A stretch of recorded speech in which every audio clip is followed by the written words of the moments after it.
ರಾಜಕೀಯ ಪ್ರೇರಿತ ಸೇಡು ಮತ್ತು ದ್ವೇಷದಿಂದ ತನಿಖಾ ಸಂಸ್ಥೆಗಳ ದುರ್ಬಳಕೆ ಮಾಡಿಕೊಳ್ತಾ ಇರುವ ಕೇಂದ್ರ ಬಿಜೆಪಿ ಸರ್ಕಾರದ ಪ್ರಜಾಪ್ರಭುತ್ವ ವಿರೋಧಿ ನಡೆಯನ್ನ ಖಂಡಿಸಿ ದಕ್ಷಿಣ ಕನ್ನಡ ಜಿಲ್ಲಾ ಕಾಂಗ್ರೆಸ್ ವತಿಯಿಂದ ಇಂದು ಬೃಹತ್ ಪ್ರತಿಭಟನೆ ನಡೆಸಿತು.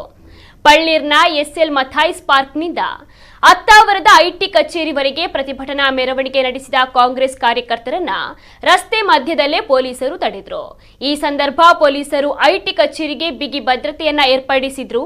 ಈ ಸಂದರ್ಭ ಕಾರ್ಯಕರ್ತರು ಕೇಂದ್ರ ಸರ್ಕಾರದ ವಿರುದ್ಧ ಘೋಷಣೆಯನ್ನ ಕೂಗಿ ಪ್ರತಿಭಟನೆ ನಡೆಸಿದ್ರು. ಪ್ರತಿಭಟನೆಯಲ್ಲಿ ಮಾಜಿ ಸಚಿವ ರಮಾನಾಥ್ ರೈ, ಐವನ್ ಡಿಸೋಜಾ ಭಾಗಿಯಾಗಿದ್ರು.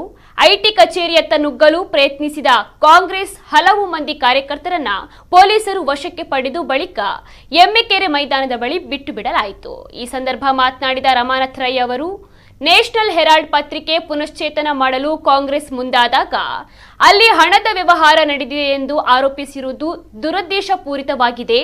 ಕೇಂದ್ರ ಸರ್ಕಾರ ದ್ವೇಷದ ರಾಜಕಾರಣ ಮಾಡ್ತಾ ಇದೆ ಎಂದು ಆಕ್ರೋಶವನ್ನ ವ್ಯಕ್ತಪಡಿಸಿದ್ರು. ಇನ್ನು ರಾಜಕೀಯ ಪ್ರೇರಿತವಾಗಿ ತನಿಖೆ ನಡೆಸುವುದು ಅನ್ಯಾಯವಾಗಿದೆ. ನಮ್ಮ ಪ್ರತಿಭಟನೆ ನಿರಂತರವಾಗಿ ಮುಂದುವರಿಯಲಿದೆ ಎಂದು ಆಕ್ರೋಶವನ್ನ ವ್ಯಕ್ತಪಡಿಸಿದ್ರು. ಕಾಂಗ್ರೆಸ್ ಜಿಲ್ಲಾಧ್ಯಕ್ಷ ಹರೀಶ್ ಕುಮಾರ್, ಮಾಜಿ ಸಚಿವ ರಮಾನಾಥ್ ರೈ, ಯುಟಿ ಖಾದರ್, ಶಕುಂತಲಾ ಶೆಟ್ಟಿ, ಎಂಎಲ್ಸಿ ಮಂಜುನಾಥ್ ಭಂಡಾರಿ, ಮಾಜಿ ಶಾಸಕ ಜೆಆರ್ ಲೋಬೋ, ಐವನ್ ಡಿಸೋಜಾ, ಯುವ ನಾಯಕ ಲುಕ್ಮಾನ್, ಸುಹಾನ್ ಆಳ್ವಾ, ಪ್ರತಿಭಾ ಕುಳಾಯಿ, ಕವಿತಾ ಸನಿಲ್, ಶಾಲೆಟ್ ಪಿಂಟೋ, ಶಶಿಧರ್ ಹೆಗ್ಡೆ ಮೊದಲಾದವರು ಪ್ರತಿಭಟನೆಯಲ್ಲಿ ಪಾಲ್ಗೊಂಡಿದ್ರು.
ಮೋತಿಲಾಲ್ ನೆಹರೂರವರು ಈ ದೇಶದ ಸ್ವಾತಂತ್ರ್ಯಕ್ಕಾಗಿ ತನ್ನ ಮನೆಯನ್ನೇ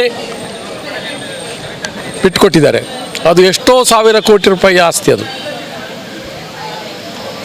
ನೆಹರೂರವರ ಮಗಳು ಇಂದಿರಾ ಗಾಂಧಿ ದೇಶಕ್ಕಾಗಿ ಪ್ರಾಣ ಕೊಟ್ಟರು. ಬ್ಲೂ ಸ್ಟಾರ್ ಆಪರೇಷನ್ ಮಾಡೋ ಕಾರಣಕ್ಕಾಗಿ ಅವರು ಹತ್ಯೆ ಆಗಿರ್ತಕ್ಕಂಥ ನಮಗೆಲ್ಲ ಗೊತ್ತಿದೆ.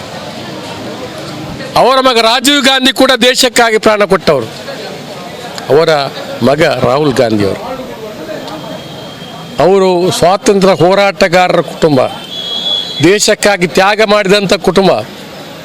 ಅವರ ಮೇಲೆ ಆರೋಪ ಮಾಡಿ, ಸುಳ್ಳು ಆರೋಪ ಮಾಡಿ ಕಿರುಕುಳ ಕೊಡ್ತಕ್ಕಂಥದ್ದು ಸರಿಯಾದಂಥ ಅಲ್ಲ ಅನ್ನುವಂಥ ಮಾತನ್ನು ಈ ಒಂದು ಸ್ವಾತಂತ್ರ್ಯ ಹೋರಾಟದಲ್ಲಿ ಭಾಗವಹಿಸಿದವರು ಹೆಚ್ಚು ಕಡಿಮೆ ಕಾಂಗ್ರೆಸ್ ಪಕ್ಷದವರು ಅಂತ ಹೇಳೋದನ್ನು ನಾನು ಈ ಸಂದರ್ಭದಲ್ಲಿ ಹೇಳಲಿಕ್ಕೆ ಇಷ್ಟಪಡ್ತಾ ಇದ್ದೇನೆ. ಬಹುಶಃ BJP ಏನು ಸುಳ್ಳು ಹೇಳಿ ಅಧಿಕಾರಕ್ಕೆ ಬಂದಿರತಕ್ಕಂಥ ಪಕ್ಷ ಯಾವುದೇ ಅವರು ಕೊಟ್ಟ ಮಾತನ್ನು ಉಳಿಸಲಿಲ್ಲ. ಇವತ್ತು ಕಾಂಗ್ರೆಸ್ನ ಮೇಲೆ ಕೆಟ್ಟ ಹೆಸರು ಬರಬೇಕು ಅಂತೇಳಿ ಈ ಪ್ರಕರಣವನ್ನು ಮಾಡಿ ಅಪಪ್ರಚಾರ ಮಾಡ್ತಾ ಇದ್ದಾರೆ. ಇದಕ್ಕೆ ಕಾಂಗ್ರೆಸ್ ಪಕ್ಷ ತೀವ್ರವಾಗಿ ಖಂಡಿಸ್ತದೆ ಅಂತ ಹೇಳ್ತಕ್ಕಂಥ ಮಾತನ್ನು ದಕ್ಷಿಣ ಕನ್ನಡ ಜಿಲ್ಲಾ ಕಾಂಗ್ರೆಸ್ ಕೂಡ ಇವತ್ತು ಈ ಪ್ರತಿಭಟನೆ ಮಾಡಿದೆ.